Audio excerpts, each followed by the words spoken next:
ತಿಳಿಯುವಂತೆ ಅಚ್ಚುಕಟ್ಟಾಗಿ ಉಡ್ಡಾಪುರ ದಾನಮದೇವಿಯ ಪುರಾಣವನ್ನು ತಮ್ಮೆಲ್ಲರಿಗೂ ಹೇಳಿಕೊಂಡು ಬಂದಂಥ ಮಹಾಂತೇಶ ಶಾಸ್ತ್ರಿಯವರ ಪಾದದಲ್ಲಿ ಹಣೆಮಣೆದು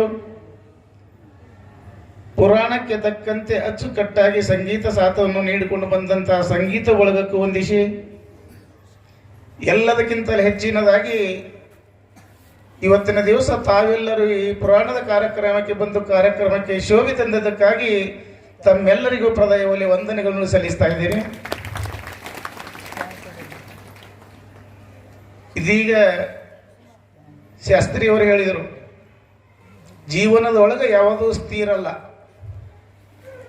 ನಿಜವಾಗಿಯೂ ಏನೇ ಇರಲಿ, ಸಂಸಾರದೊಳಗಿರಲಿ, ರಾಜಕೀಯ ಕ್ಷೇತ್ರದೊಳಗಿರಲಿ, ಅದು ಯಾವುದ್ರಾಗೂ ಇರಲಿ, ಯಾವುದೂ ಸ್ಥಿರ ಇಲ್ಲ. ಬದಲಾಗುತ್ತೆ ಹೋಗುದು. ನಿನ್ನಿದ್ದಂಗೆ ಇವತ್ತಿರಲ್ಲ, ಇವತ್ತಿದ್ದಂಗೆ ನಾಳೆ ಇರಲ್ಲ. ದುಃಖದ ಅಂದ್ರೆ ಸಾಯುವವರೆಗೂ ದುಃಖನೇ ಇರ್ತದಂತಲ್ಲ, ಬಡತನದಂದ್ರೆ ಸಾಯುವವರೆಗೂ ಬಡತನೇ ಇರ್ತದಂತಲ್ಲ. ಯಾವತ್ತಲೂ ಆ ಚಕ್ರ ತಿರುಗುತ್ತಾನೆ ಇರ್ತದ. ಯಾಕಂದ್ರೆ ನಾವು ಎಷ್ಟೋ ಜನ ನೋಡ್ತೀವಿ, ನಮ್ಮ ಮುಂದೆ ಬಡವರಿದ್ದವ್ರು ಎಷ್ಟೋ ಶ್ರೀಮಂತರಾಗ್ಯಾದ್ರೆ, ಶ್ರೀಮಂತರಿದ್ದವರು ಬಡವರಾಗ್ಯಾರ. ನಕ್ಕೋತಿದ್ದವ್ರಿಗೆ ದುಃಖ ಬಂದವ್ರು, ದುಃಖ ಇದ್ದವ್ರು ಕಳೆದು ಸುಖ ಬರ್ತದ. ಈ ಆಧ್ಯಾತ್ಮಿಕ ಏನ್ ಮಾಡ್ತದ ಅಂತ ಕೇಳಿದ್ರೆ, ದುಃಖದಿಂದ ಪಾರಾಗಲು ಮಾರ್ಗ ತೋರಿಸೋದೇ ಇದು ಆಧ್ಯಾತ್ಮಿಕ. ಎಷ್ಟು ಶ್ರೀಮಂತರಿರಲಿ, ಬೇಕಾದಷ್ಟು ಆಸ್ತಿ ಇರಲಿ, ಮಾನಸಿಕ ಸಮಾಧಾನ ಇರಲ್ಲ. ಸಂಸಾರದೊಳಗೆ ಮನುಷ್ಯನಿಗೆ ಆಧ್ಯಾತ್ಮಿಕದ ಜೋಡಿದ್ದರೇ ಸಂತೋಷ ಸಿಗೋದಕ್ಕೆ ಕಾರಣ. ಅದಕ್ಕೆ ಕಳೆದಕ್ಕೆ ಹಲವಾರು ವರ್ಷಗಳಿಂದ ಈಗ ತಡವಾಳ ಗ್ರಾಮದಾಗ ನಾವು ಹತ್ತಿದ್ದೆವು. ಊರೆಲ್ಲ ದಾಣಿಗೆ ಅದಕ್ಕೆ ಅಂದ್ರೆ ಆಧ್ಯಾತ್ಮಿಕ ಇಲ್ಲ ಅನ್ನುವಂಥದ್ದು ನಿಮಗೆ ಭೀ ಅನಿಸಿರ್ಬೇಕು. ಎಂದು ನಿಮ್ಮ ಊರಾಗ ಪುರಾಣ ಪ್ರವಚನ ಇಂಥ ಆಧ್ಯಾತ್ಮಿಕ ಏನು ಕಾರ್ಯಕ್ರಮಗಳು ಇಟ್ಕೊಂಡಿರಿ, ಅಂದಿನ ಹಿಡಿದು ನಿಮಗೆ ಅನಿಸಿರ್ಬೇಕು. ಎಷ್ಟು ಬೇಕಷ್ಟು ಊರು ಬದಲಾಗ್ಯಾವ. ಯಾಕಂದ್ರೆ ಸುತ್ತಿನ ಹಳ್ಳಿಯಲ್ಲಿ ಮಾತಾಡ್ತಾರೆ. ಈಗ ತಡವಾಳದು ಒಂದು ಕಾಲದಾಗ ಮಾತಾಡ್ತಿರೋ ಅವು ರಾಜಕೀಯ ಕ್ಷೇತ್ರದೊಳಗೆ, ಆದ್ರೆ ಆಧ್ಯಾತ್ಮಿಕ ಕ್ಷೇತ್ರದೊಳಗೆ ಎಂದಿನ ಹಿಡಿದು ನೀವು ಜಾತ್ರೆ ಮಾಡ್ಲಿರ್ತೀರಿ ತಡವಾಳದವರು. ಈ ನಿಮ್ಮ ತಡವಾಳದು ಊರಿನ ಹೆಸರ ಸುತ್ತಿನ ಎಲ್ಲ ಊರೊಳಗದ. ಅದಕ್ಕೆ ಆಧ್ಯಾತ್ಮಿಕ ಬಹಳ ಮಹತ್ವ ಅದ. ನೋಡಿರ್ಬೇಕಾದ್ರೆ ನಾವು ಇವತ್ತಿನ ವಿಷಯ ಎಲ್ಲಿ ಹೊಂಟ್ರಿ, ಪುರಾಣಕ್ಕೆ ಹೊಂಟೇವು ಅಂದ್ರೆ ಏನು ಅನ್ನಂಗಿಲ್ಲ. ಎಲ್ಲರೇ ಹೊಂಟೇವು, ಆರ್ಕೆಸ್ಟ್ರಾ ನೋಡ್ಲಿಕ್ಕೆ ಹೊಂಟೇವು, ನಾಟಕ ನೋಡ್ಲಿಕ್ಕೆ ಹೊಂಟೇವು. ಒಂದು ಹೋಲ್ ಬಿಡ್ರಿ, ಎಲ್ಲಿ ಹೋಗ್ತೀರಿ ತಣ್ಣಗೆಲ್ಲಿ. ಒಂದು ಸ್ವಾಭಾವಿಕ ಅದ. ನೀವು ನಿಮ್ಮ ಮಕ್ಕಳು ಪುರಾಣ ಕೇಳಕ್ ಹೋತಂದ್ರೆ ನೀವು ಏನು ಬೆದರ್ಸಂಗಿಲ್ಲ. ಹೋಲಿ ಇದು ಯಾಕೆ ಮನಸ್ಸಿನಾಗ ಬರ್ತದಂದ್ರೆ ಆಧ್ಯಾತ್ಮಿಕ ಆದಷ್ಟು ತಾಕತ್ತದ, ಆಧ್ಯಾತ್ಮಿಕ ಚಲೋ ಅದ ಅನ್ನುವಂಥ ಭಾವನೆ ನಿಮ್ಮೆಲ್ಲರಲ್ಲಿ ಇರ್ತದೆ. ಅದಕ್ಕೆ ಇಂಥ ಒಂದು ಆಧ್ಯಾತ್ಮಿಕ ಕಾರ್ಯಕ್ರಮ ಕಳೆದ ಹಲವಾರು ವರ್ಷಗಳಿಂದ ಮಾಡ್ಕೊಂಡು ಬಂದಾರೆ. ಮನುಷ್ಯ ಜೀವನದೊಳಗೆ ಪುಣ್ಯ ಗಳಿಸ್ಬೇಕು. ಪುಣ್ಯ ಎಲ್ಲಿ ಗಳಿಸ್ಬೇಕು ಅಂದ್ರೆ ಇಂಥ ಸತ್ಸಂಗದೊಳಗೆ ಪುಣ್ಯ ಗಳಿಸ್ಲಿಕ್ಕೆ ಕೆಲವೊಂದು ಮೌಕ ಸಿಗುತ್ತಾವ. ಈ ಸಾಕಷ್ಟು ಶ್ರೀಮಂತರು ಅದಾರ, ಪುಣ್ಯ ಗಳಿಸ್ಬೇಕಂತ ನಾಳೆಗೆ ಊಟ ಇಟ್ರಂದ್ರೆ ನೀವು ಯಾರು ಓದ್ತೀರೇನ್ರಿ? ಊಟಕ್ಕೆ ಹೋಗಂಗಿಲ್ಲ. ಯಾನದಲ್ಲಿ ಊಟ ಇಟ್ಟರ ಏನೋ ಪುಣ್ಯ ಬೇಕಾಗಿರ್ತವ್ರಿಗೆ ಊಟ ಇಟ್ಟರ. ಸತ್ಯವಾಗಿ ನೀವು ಯಾರು ಹೋಗಂಗಿಲ್ಲ. ಅವನಿಗೆ ಪುಣ್ಯ ಬೇಕಂದ್ರೆ ನಾವ್ಯಾಕೆ ಉಳ್ಳಿಗೆ ಹೋಗ್ಬೇಕತ್ತೀರಿ? पण ಇಲ್ಲಿ ಈ ದೇವಸ್ಥಾನದೊಳಗೆ ಏನು ದಾಸೋಗ ಇಟ್ಟರ ನೀವೆಲ್ಲರೂ ಯಾರು ಕೊಟ್ಟರೆ ಏನು ನೋಡಂಗಿಲ್ಲ. ಎಲ್ಲರೂ ಪ್ರಸಾದ ಅಂತ ಸೇವನೆ ಮಾಡ್ತಾ ಇದ್ದೀರಿ. ಅದಕ್ಕೆ ಕೊಡುವವನಿಗೆ ಇಂಥ ಒಂದು ಮೌಕ ಇರ್ತದೆ. ಇಂಥ ಅನೇಕ ಮೌಕಗಳದ ನಿಮಗೆ ಪುಣ್ಯ ಗಳಿಸ್ಬೇಕಾದ್ರೆ ಇಂಥ ಸತ್ಸಂಗದೊಳಗೆ ಗಳಿಸ್ಲಿಕ್ಕೆ ಬರ್ತದೆ. ಯಾಕಂದ್ರೆ ಇಂಥ ಒಂದು ಕ್ಷೇತ್ರದೊಳಗೆ ಜಾಗಿಗೆ ಬಹಳ ಮಹತ್ವ ಇರ್ತದೆ. ಈಗ ಒಂದು ವಿಚಾರ ಮಾಡಿದ್ರೆ, ಈಗ ಅಪ್ಪವ್ರು ಹೇಳಿದ್ರು, ಇಂಥಲ್ಲಿ ಕೂತ್ರ ಇನ್ನೀಗ ಹೇಳಿದ್ರು, ಇದು ಕಳೆದ ವಸ್ತು ತಂದು ಕೊಟ್ಟರು. ಇದೇ ಎಲ್ಲಿ ಮದುವೆ ಆಗೋದು ಸಿಕ್ಕರೆ ಕೊಡ್ಬೇಕನ್ನೋಂಥ ಭಾವನೆನೂ ಬರಲ್ಲ. ಯಾಕಿಲ್ಲ ಆ ಭಾವನೆ ಬರ್ತದೆ? ಸಿಕ್ಕದು ಕೊಡ್ಬೇಕಂತ ಆಧ್ಯಾತ್ಮಿಕ ಅಲ್ಲಿ ತರ್ತದ. ಅದಕ್ಕೆ ಜಾಗಿಗೆ ಬಹಳ ಮಹತ್ವ ಇರ್ತದೆ. ಉದಾಹರಣೆಗೆ ಹೇಳೋದಂದ್ರೆ, ಮನೆಯೊಳಗಿನ ರೊಟ್ಟಿ ನಿವಾಳೆ ಸುಳಿದು ಗೋರ್ಯಾಳದಾಗ ಇಡ್ತಾರೆ. ಅದೇ ರೊಟ್ಟಿ ಅಲ್ಲಿ ನಿವಾಳೆ ಆಗ್ತದ. ಅದೇ ಮನೆ ಕೂತು ಊಟ ಮಾಡಿದೇವಂದ್ರೆ ಊಟ ಆಗ್ತದೆ. ಅದು ನೀವು ಎಲ್ಲೆಲ್ಲಿ ತಂದು ಕೊಟ್ಟಿರಿ, ಇಲ್ಲಿ ಜನ ಊಟ ಮಾಡಿ ಅಂದ್ರೆ ಅದು ಪ್ರಸಾದ ಆಗ್ತದೆ. ರೊಟ್ಟಿನೇ ಅದ, ಜಾಗಿನ ಮ್ಯಾಗ ಮಹತ್ವ ಅದ. ಗೋರ್ಯಾಳದಾಗ ಹೋಗೋಣ ನಿವಾಳೆ ಆಗ್ತದೆ, ಮನೆ ಕೂತು ಉಂಡ್ರೆ ಊಟ ಆಗ್ತದೆ. ದೇವಸ್ಥಾನದಾಗ ಬಂದು ಊಟ ಮಾಡಿದೇವಂದ್ರೆ ಪ್ರಸಾದ ಆಗ್ತದೆ. ಅದಕ್ಕೆ ಆ ರೊಟ್ಟಿ ಹಂಗೆ ಜಾಗಿನ ಮ್ಯಾಗ ಮಹತ್ವ ಅದ. ಹಂಗೆ ನಾವು ಎಲ್ಲಿ ಕುಂಡಿರ್ತೇವೆ, ಎಲ್ಲಿ ಹೇಳ್ತೇವೆ ಅನ್ನೋದಕ್ಕೆ ಬಹಳ ಮಹತ್ವ ಅದ. ನಾವು ಧಾರವಾಡದಾಗ ಕೂತ್ರೆ ಧಾರವಾಡಿನೇ ಏನವರು, ಪುರಾಣದಾಗ ಬಂದು ಕೂತೇವಂದ್ರೆ ಒಂದು ಆಧ್ಯಾತ್ಮಿಕದ ಕಿವಿಗಳು ಕೇಳಿದೆವಂದ್ರೆ ಒಳ್ಳೆ ಮನುಷ್ಯನೇ ಅನ್ನೋರು. ಅದಕ್ಕೆ ಒಂದು ನಾವು ಒಳ್ಳೆಯವರಾಗುವ ಸಲುವಾಗಿ. ಯಾಕಂದ್ರೆ ಸಂಸಾರದಾಗ ಅನೇಕ ವಿಚಾರಗಳು ಇರ್ತಾವ, ಬಹಳ ಅಡಚಣೆ ಇರ್ತಾವ, ಬಹಳ ಕೆಟ್ಟ ಅನಿಸ್ತಿರ್ತದೆ. ಅವೆಲ್ಲ ಬದಲು ಮಾಡಬೇಕಂದ್ರೆ ಇಂಥ ಪುರಾಣ ಪ್ರವಚನಗಳು ಮೇಲಿಂದ ಮೇಲೆ ಕೇಳ್ಕೊತಿದ್ರೆ ಅವೆಲ್ಲ ಬೈಲಕ್ಕೆ ಶಕ್ಯದ. ನಾವು ಸಮಾನದಿಂದ ಇರ್ಲಿಕ್ಕೆ ಒಂದು ಆಧ್ಯಾತ್ಮನೇ ಕಾರಣದ. ಅದಕ್ಕೆ ಕಮಿಟಿಯವರು ಕಳೆದ ಹಲವಾರು ವರ್ಷಗಳಿಂದ ಅತಿ ಶಿಸ್ತಬದ್ಧವಾಗಿ ಒಂದು ಸುಂದರವಾಗಿ ಇಂಥ ಒಂದು ಕಾರ್ಯಕ್ರಮ, ದೊಡ್ಡ ಕಾರ್ಯಕ್ರಮ ಮಾಡ್ಕೊಂಡು ಬಂದಾರೆ. ಅದಕ್ಕೆ ತಾವೆಲ್ಲ ದಾನಿಗಳು ಒಟ್ಟು ಸಹಕರಿಸಬೇಕು.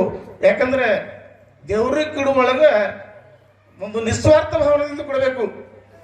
ನಾವೇನು ಮಾಡ್ತೀವಿ ಅಂತ ಕೇಳಿದ್ರೆ, ನಮ್ಮ ಹೊಲ ನಮ್ಮದು ಒಂದು 4 ಟನ್ ಹಾಲಿ ದ್ರಾಕ್ಷಿ ಮಣ್ಣುಕ್ಕಿ 4 ಟನ್ ಆದ್ರೆ ಒಂದು ಅರ್ಧ ತೊಲಿ ಬಂಗಾರ ಹಾಕ್ತೀವಿ.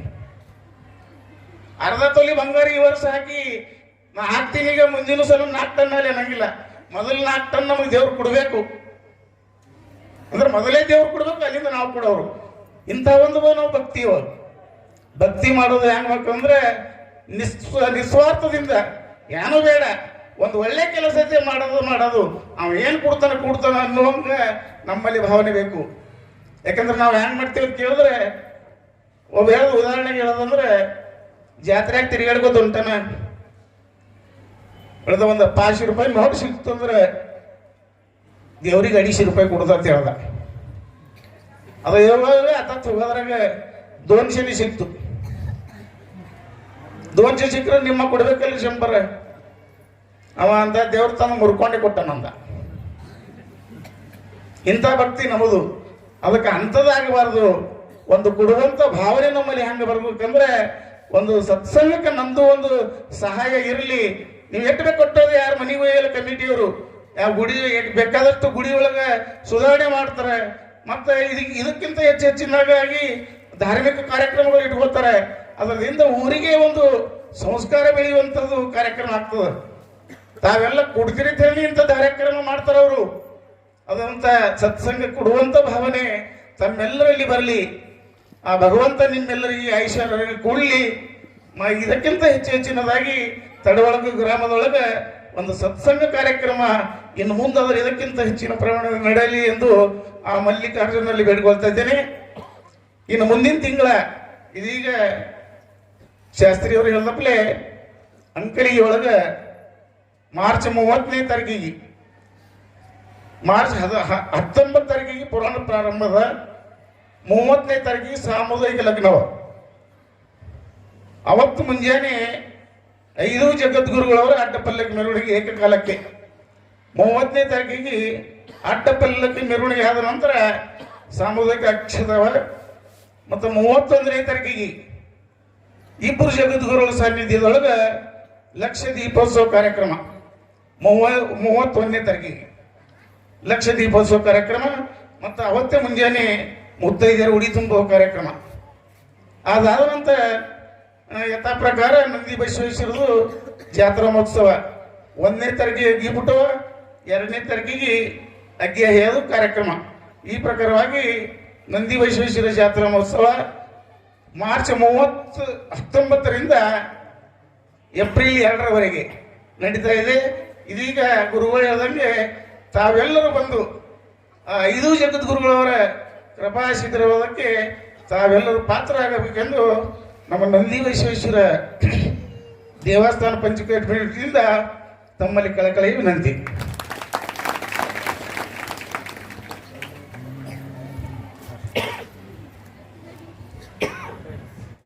फॅब्रिकेटिंग वर्क आणि बांधकाम तुमचे, साहित्य मात्र आमचेच. आमच्या येथे सर्व नामांकित कंपन्यांचे स्टील, सिमेंट ब्लॉक, पन्हाळी पत्रे, चॅनल, लोखंडी bar, angle, T bar, metal sheet, याशिवाय विविध प्रकारच्या जाळ्या, खिळे, बाइंडिंग तार, रेडीमेड खिडक्या, दरवाजे, सिमेंट पोल, पाण्याच्या टाक्या, रबर सील, कडपा, तत्सम बांधकाम साहित्य योग्य दरात मिळण्याचं एकमेव ठिकाण म्हणजे श्री स्वामी समर्थ स्टील सेंटर. याशिवाय अल्ट्राटेक, सागर सिमेंट, टाटा कंपनीचे पन्हाळी पत्रे तसेच पोलाद स्टीलचे अधिकृत डीलर. त्यामुळं प्रत्येक वस्तू मिळणार किफायतशीर दरात. खरेदीसाठी एक वेळ अवश्य भेट द्या. तुम्ही ठेवा विश्वास, आम्ही देऊ मानांकित कंपन्यांचे दर्जेदार वस्तू. पत्ता Shri Swami Samarth steel centre, SBI बँकेसमोर, तडवळ, तालुका अक्कलकोट. प्रोप्रायटर सौ श्री योगेश राऊतराव. Mobile number 7218-38-5000. सण समारंभानिमित्त वस्त्र खरेदीसाठी आणि लग्नाचा बस्ता बांधण्यासाठी तडवळ पंचक्रोशीतील एकमेव परिपूर्ण वस्त्रदालन महावीर क्लॉथ सेंटर येथे आहेत. नामवंत कंपन्यांचे सर्व प्रकारचे शूटिंग, शर्टिंग, फॅन्सी साड्या, होजियरी, जीन्स, रेडीमेड कपड्यांच्या असंख्य व्हरायटी असलेलं 3 मजली परिपूर्ण आणि प्रशस्त दालन. एकदा आमच्या वस्त्रदालनास अवश्य भेट द्या. आमचा पत्ता Shri SP Kasar and sons, Mahavir cloth stores, Akkalkot road, देवी मंदिरासमोर, तडवळ स्टेशन, तालुका. आणखी व्हिडिओ पाहण्यासाठी AK20 न्यूजला सबस्क्राईब करा, बेल आयकॉनला क्लिक करा, लाईक करा, शेअर करा. धन्यवाद.